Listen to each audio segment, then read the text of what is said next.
Hey everyone, how you doing today? My name's Kirsty, aka Capeth Bookish, and this vlog is basically my journey through Cliterature Readathon. And there'll be tiny bits of thick thighs as well, but for the most part, I'm not going to talk about thick thighs until next week's vlog. I've had a really rough week with my migraines, and then yesterday some stuff happened, and it's made my anxiety severely flare up with my migraines, so it's going to be a rough few days while that all settles. But I did start my first read. This is the Honeymooners by Christina Lauren and was the a combined poll pick and favourite trope, which is fake dating. And so I ran a poll for a little while. The fiance farce was in the lead, but then right at when it finished, this one was in the lead. I am currently, I think, just over 100 pages in. Yeah, 104 pages in. And this follows, you've got Olive and Amy, who are twins. Amy's always been the lucky one. You know, she wins everything, including the wedding of her dreams. She is just always lucky, always gets jobs, always gets the promotions, has the really steady relationships, the really steady boyfriends, and all of this. While Olive is the unlucky one, she never wins anything. She always seems to have disaster happen to her, and then a couple of months before the book starts, she'd been laid off after 6 years at a company where she thought she was set for life. All of that kind of thing. However, at Amy's wedding, everyone who eats from the seafood buffet ends up severely ill, which means that the honeymoon that Amy won is basically gonna be completely lost. So essentially, what happens is Amy gets her identical twin sister to pretend to be her, and Amy's groom, Dylan? Dell? Something? I'm not sure. He's only been mentioned a couple of times. But the groom has a brother called Ethan, and on the form, all they had to do was just put the surname, so they don't know that it's not Ethan. So basically, she and Ethan pretend to be newlyweds and go on the honeymoon for her sister so that the experience isn't lost. There's just one hitch, and that is that she and Ethan, for various reasons, do not like each other. I'm calling it literally from the first chapter. I was like, I can guarantee it, because she was saying something about cheese curds, where it's mentioned that she's plus size, curvy a couple of times, and it was kind of like she's got this impression that he was judging her because she chose to eat cheese curds, when he has never actively said anything out loud to her. So I feel like she's decided that's what he was thinking because he dared to look at her funny. We've since learned that he doesn't like sharing food and doesn't like communal food, so I'm guessing that that's probably more what he was grimacing at rather than her and her body. And she's just kind of like become a bit hung up on that idea, and now everything he does, she takes it as a personal attack against her. And I'm seeing with his attitude, I'm sort of picking up that he's kind of just more reacting to her, and he's ended up not liking her because she's decided he doesn't like her, and he's just gone, do you know what? I can't be bothered with this. And his attitude towards her is very much, I just don't care.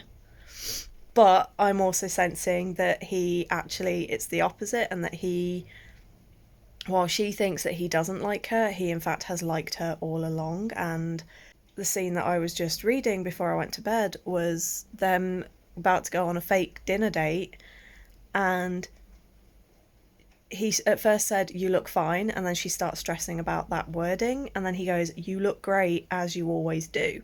And I was like, yeah, he's always had a thing for her, and she's just kind of sabotaging it for no real reason other than plot. Also, another book with multiple Harry Potter references, and this, yes, okay, this was pre J.K. Rowling proving herself to be a bitch, but at the same time, I've never understood why there are more books out there and more cultural references out there than Harry Potter, especially in an adult romance where there's nothing geeky or nerdy about this. Yet and the characters haven't kind of been shown to have any geeky nerdy traits, yet she's used 3 different Harry Potter references, like, oh, I wish the killing curse was real, and oh, Voldemort himself steps out. I'm like, I've never understood the necessity for that. I'm not really a big pop culture reference person anyway. I'm like, if you're writing a book, if it's a nerdy book, like Once Upon a Con, fine, include all the nerdy references. Or if you've got a character who is a nerd, include the nerdy references. But if you've not, why are you including it? Why is it necessary? And why are there so many of them? Like, it's currently middling at about a 3-star. We shall see how it goes. On Honeymooner's reading update, I came very close to DNFing because I don't like the Harry Potter references in it. It's not necessary. I think I've already mentioned this, so I'm not going to go on. But then I just wasn't enjoying some of the writing, like when they go for the dinner with her new boss, he says something and she's like, the response to my body was like, his smile was like a punch to my vagina. Like, what? That is not a pleasant experience. A shock or something that actually is associated with pleasure, but a punch? No. I didn't. No. And yeah, I just wasn't enjoying the writing so much, and it's so far been almost predictable. And I hate the main character, Olive.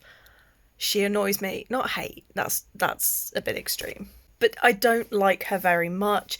She basically, from day one meeting this guy, has made this assumption that he hates her and that he was judging her because of her weight and what she was eating. Yet he's not once said anything. And he has now made 3 or 4 comments that make it very clear that he not only has never hated her, but likes her.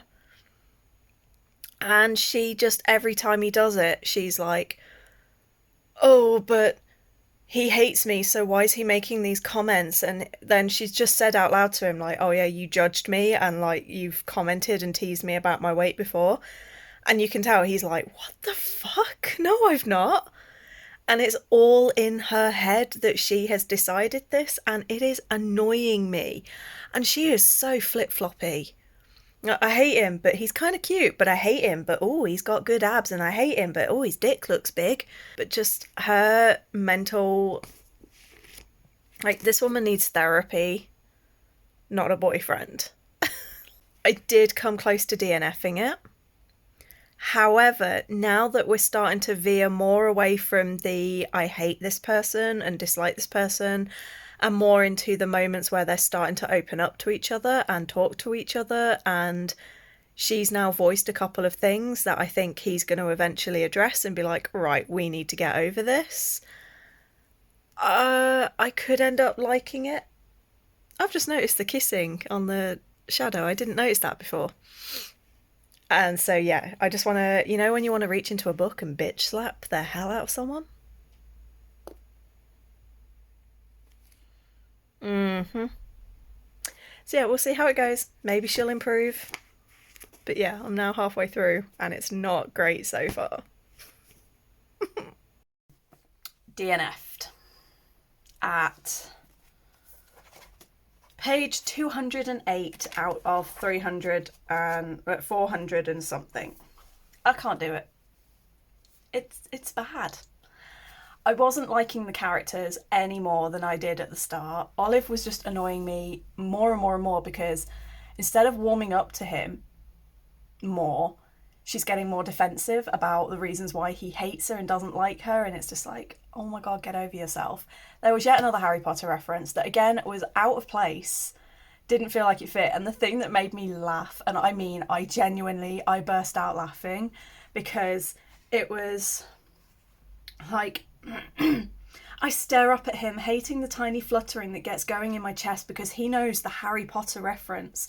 I knew he was a book lover, but to be the same kind of book lover I am, It makes my insides melt. Like Harry Potter is some sort of special book that only a certain type of reader reads, rather than one of the most basic bitch book series out there that pretty much everyone on the planet has read. It's nothing special to have read it and know what a Horcrux is. Oh no, someone understands a reference from one of the biggest franchises to ever have existed in the history of the world. I couldn't do it. I just thought, I'm sorry, but if it had been like a random reference that was sort of like, Jane Austen, or a Shakespeare reference, or from like a really obscure fantasy series that only a few people have read, then yes, I can see why she would have been like, oh, be still my beating heart. But Harry Potter? Oh, and then I think the sun's really bright. I'm going to have to lean forward a bit. And then I think the other one that just kind of, where was it? I'm sure it was on that same page, and I was just like, just, she's like, says something, and she's like, and it goes straight into tickling my lady parts, or something like that. And I was just like, what? No.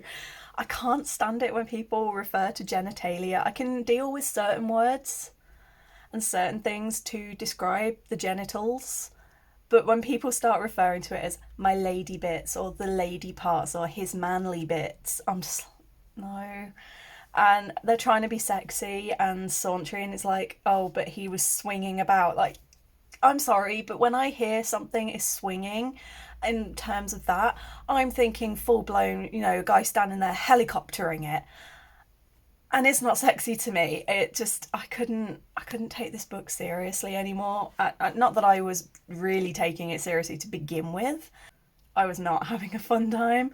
Unfortunately, though, that's 2 prompts that are now DNF. If I get time, I might try and pick one of the other 2 books, so either the Spanish Love Deception or the Fiancé Fast. So yeah, DNF this piece of trash, and that means I have another physical book that I want to try and get started, because it is the 22nd today, 21st, and obviously tomorrow is when Thick Thighs starts, and I have a few books that I want to read for that as well. So I am going to try and start Twisted Love today, and this is my 5-star hopeful, and I'm really hoping it doesn't let me down. Yeah, when he's forced to look after his best friend's sister, he starts to feel something in his chest, a crack, a melt, a fire that could end his world as he knows it. Yeah, her brother's best friend, her neighbour, her saviour, and her downfall. Theirs is a love that was never supposed to happen, but when it does, it unleashes secrets that could destroy them both and everything they hold dear. Okay.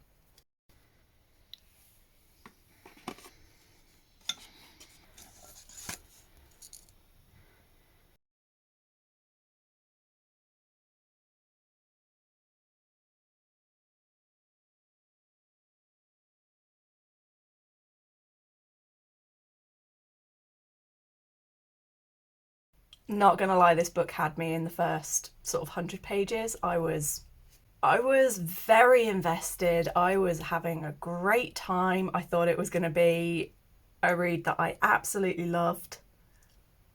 And then we got to about halfway through, where stuff started to get revealed about Alex in particular, and Alex and his uncle, and then stuff kicked off with them, on Alex's side of things.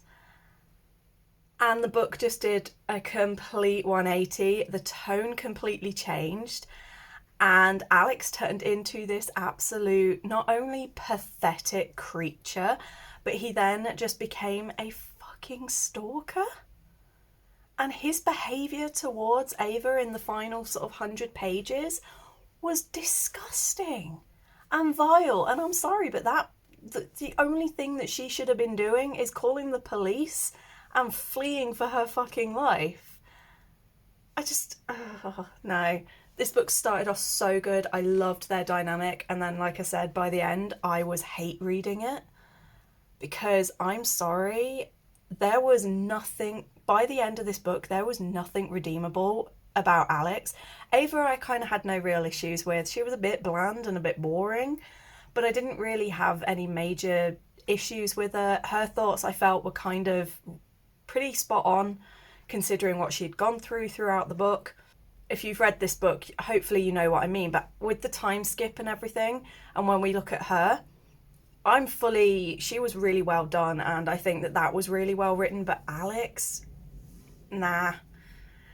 I know he's supposed to be this whole like sexy but dark guy, but I was like, there's ways of writing it, and I've seen it written so much better without the guy coming off as a complete tool. And I don't like his possessiveness over her. Like, a friend of hers who happened to be male put a hand on her, and he was like growling, and I was just like, mate, what, you're gonna just not let her have any male friends? Again, there's protective and there's possessive without being a complete douche canoe, and this guy started off like passable, and maybe I could appreciate him to by the end I threw him in the trash with all the other toxic males in my reading and real life. He went on that burn pile because, mate, a stinkier shit I have not smelt. So yeah, walking red flag. Ava is just a sweetheart, and she is too good for him. The whole book she's like, oh, I'm not good enough for him, and I'm like, mate, he's not good enough for you. The man does not understand, no. Because she said yes right at the start of their sort of relationship and agreed to things, he's taken that is a universal blanket yes for any and all of his behaviours and any of all future possibility. Even if things don't work out, she still belongs to him. And I'm just like, no sir, I'm sorry. Yeah, I absolutely hated him by the end of this book. So I don't know if I'm going to continue this series. Like, I know the next book is Bridget and her bodyguard Reese? Can't remember. And at the very end of this book, we find something out about Bridget, and sort of everything's changed. And I'm like, I'm interested more to find out how Bridget is going to adapt to those changes. But the rest of the characters in this, I'm just not really interested. So yeah, I haven't run it through Corpile yet, but I'm really annoyed because I picked this as my 5-star prediction, and I think it's going to end up on either a 2.5 or a 3. Anyway, so that's 2 books that I've picked up for Cliterature. 1 DNF, 1 major disappointment, and is probably going to be one of my most disappointing reads of the year. It's not going well. To make up for the disaster that was the Unhoneymooners, I picked up a new book today. I didn't intend on picking up a new book that would fit both Cliterature and Thick Thighs. However, I went out for a thing that I didn't want to do, and as I've said, I am rewarding myself from now on when I do that with a trip to the works. And I picked up Zora Books' Her Ever After by Taj McCoy. Or Ty. Instinct says it's one of those two. And I picked it up because she is a plus size female. I'm only 10 pages in, but there is one thing that I absolutely detest so far, and that is the grandma has mentioned in 16 pages, has mentioned on at least 8 of them how desperate she is for Zora to get married and have babies, and in various ways has said about how we've had pretty much every argument I've ever heard, which is you're 35, you've only got a limited time, you don't know how long I'll be here to see them, you can always go to a sperm bank, and she's just really forcing and guilting this woman into having children. Like, she doesn't even care about the partner thing or the happiness, she just cares about how many great grandbabies and if they're going to be good looking, because heaven forbid that they're not the most beautiful creature on the planet. And I hate with an absolute passion. The attitude she has here is, if you don't have children, you're a failure to me, and that is the only purpose you are good for. Even though Zora is saying, you know, I'm an independent bookseller with the business is going so well, I'm about to open up my second store in Washington DC, which is no easy feat, and I am all about my business. I do not have time for children and all of this. And the grandma's like, yeah, but you don't have babies. And I'm like, I just realised I haven't actually said what this book is about. As you've picked up, Zora is an independent bookseller, and she's basically invited an author who she has a bit of a crush on to come and do an event, and he has agreed. Lawrence is every bit as charming as she imagined, even if his understanding of his own book seems just a bit shallow. When he asks her out, she's almost elated enough to forget about the grumpy guy who sat next to her making snide comments all evening. Apparently he is Lawrence's best friend, but she can't imagine what kind of friendship that must be. They couldn't be more different. As she struggles to choose between them, she can't shake the feeling they're both hiding something, a mystery she's determined to solve before she can find her happy ever after. Unfortunately, just based on the blurb, I think I've worked out what the big plot twist is going to be. And it's like, I'm wondering if he actually, the fact that it's like, oh, his own knowledge of his own books is a bit, I'm calling it now, it's the best friend that's the actual author, not him, and he's just the face because he's like the more handsome or charismatic one. Calling it now, and she's going to end up falling for the real author. The blurb couldn't make that any more obvious, which to me is a bad sign of a blurb. But yeah, we shall see. Maybe I'm wrong.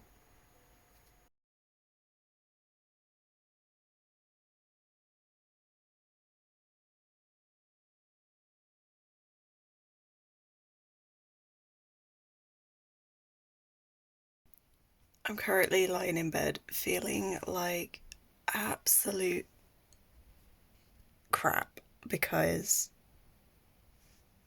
being a woman sucks.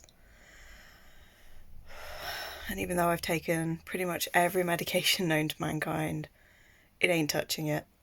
But for once, my head is behaving, which is amazing. Basically, I don't think for Cliterature I'm going to finish any more books, but obviously I still have thick thighs, because the current book I'm reading has plus size rep, and I've still got a couple more, and I've still got like 4 more days for thick thighs.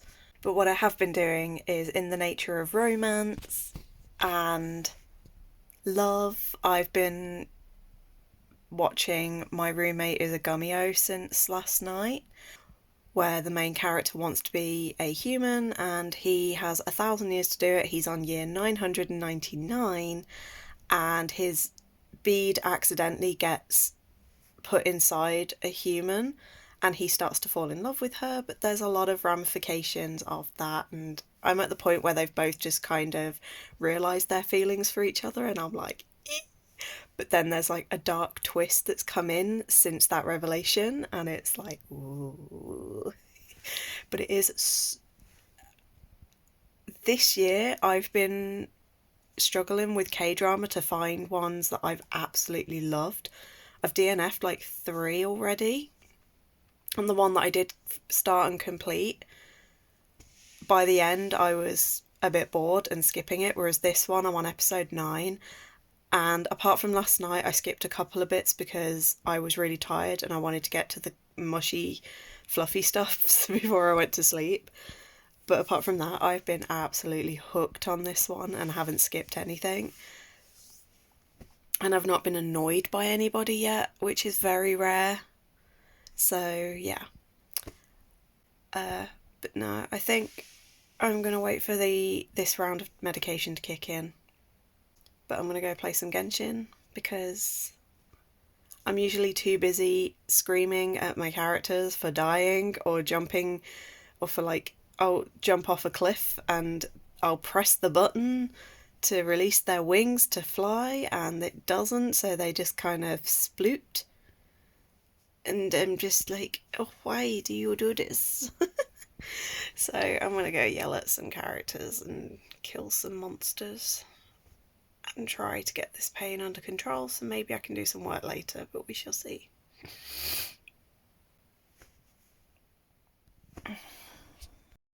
Okay, before my game loads and starts making a butt ton of noise, I am just over the halfway point through Zara books A Happy Ever After, and what I'm going to say is I'm a little bit bored. Like, some stuff just happened and I was a bit like, okay, that was really well written, but also, what?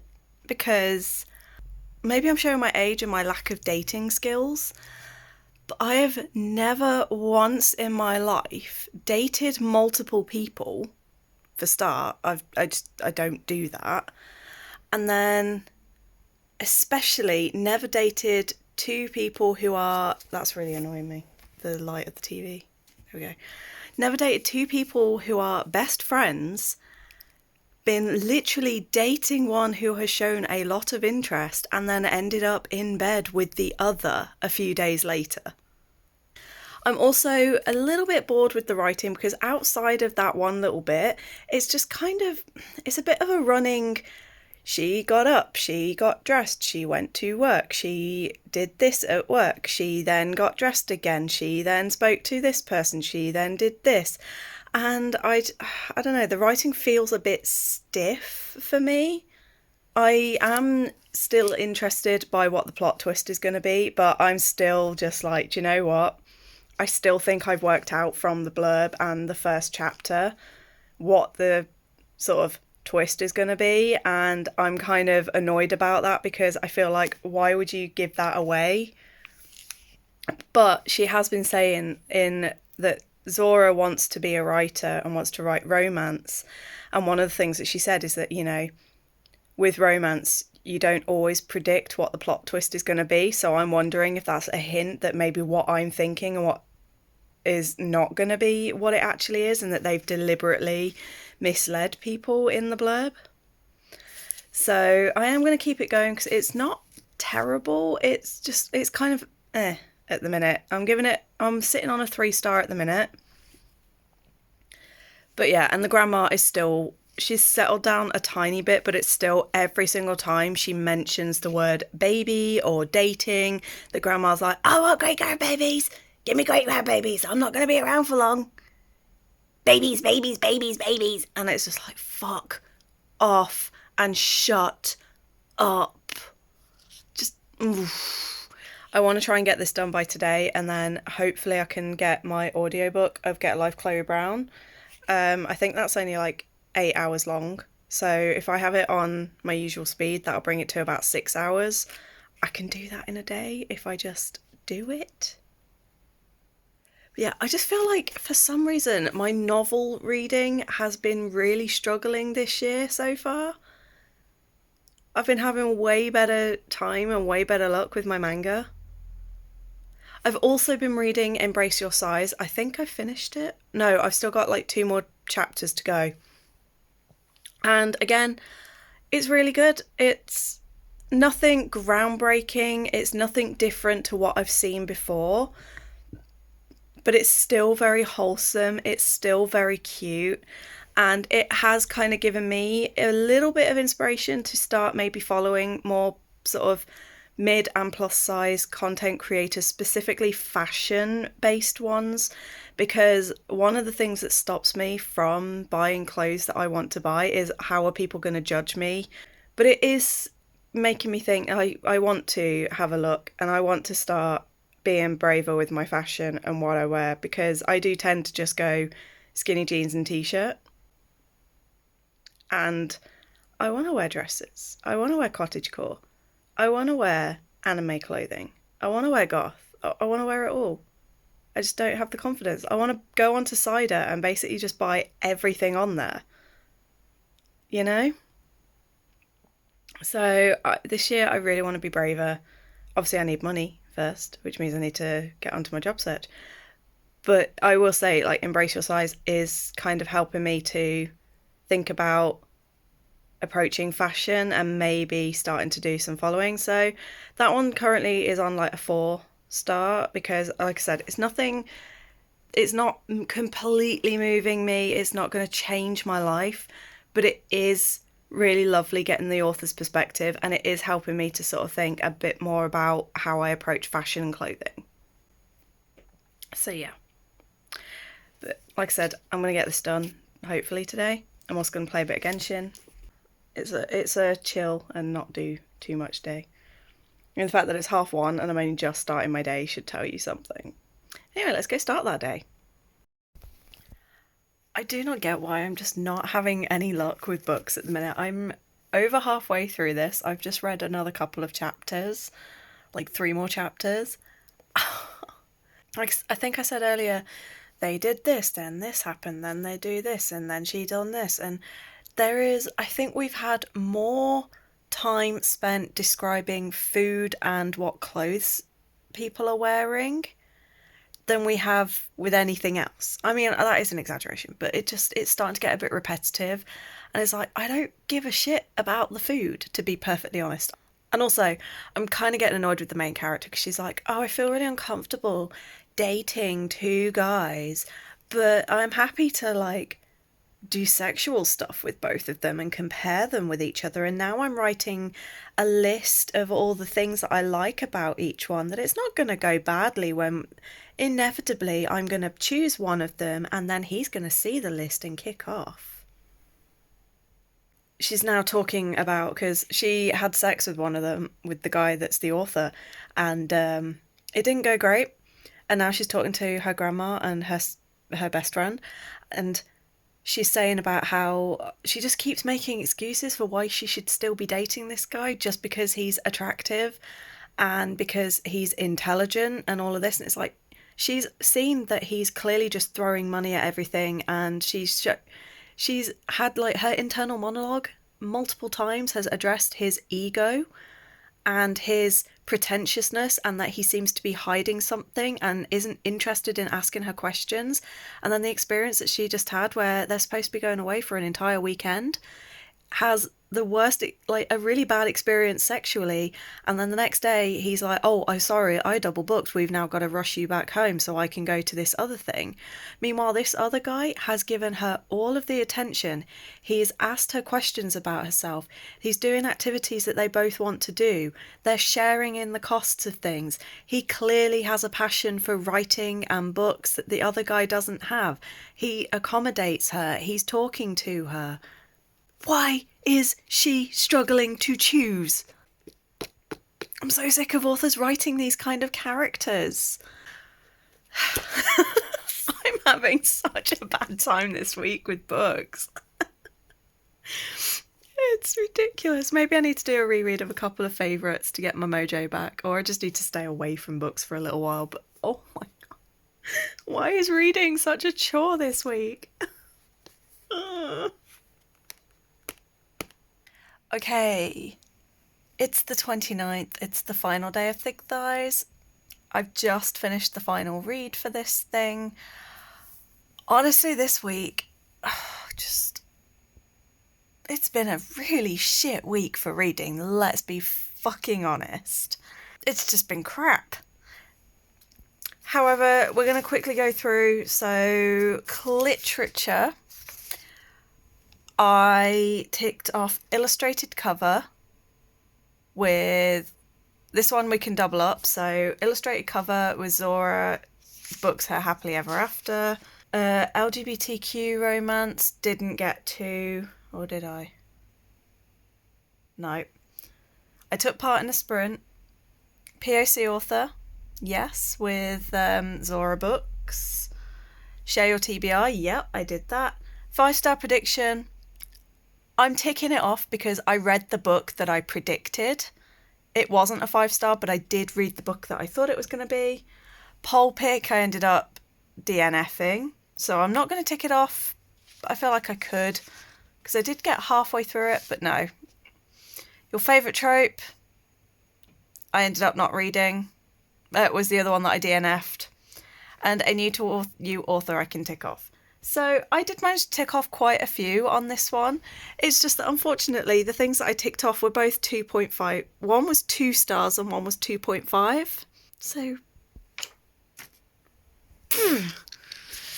Thick Thighs, we had a little bit more success. We had LGBTQIA plus rep. I have just finished that with Manly Appetites. Unfortunately, that one, I can't see it being above a 2.5 or a 3 because it was confusing. I wanted to really love it because I like the idea of it, but the way it's written, it just feels very jumpy. And what is it with boys love manga and just having nonsensical timelines and plot lines rather than a nice straight story? I don't get it. And there's like a third guy in there that I spent the majority of it going, is he jealous or is he sort of wanting them to get together? I don't know. And it wasn't until like the last chapter in that I was like, okay, I'm starting to get behind this. And then it ended. So I was like, so yeah, again, wasn't my favourite. Self-care does doing nothing all week because I've had a really bad migraine that's making me have bad sinus problems and ear pain and tinnitus. Does that count? I don't know.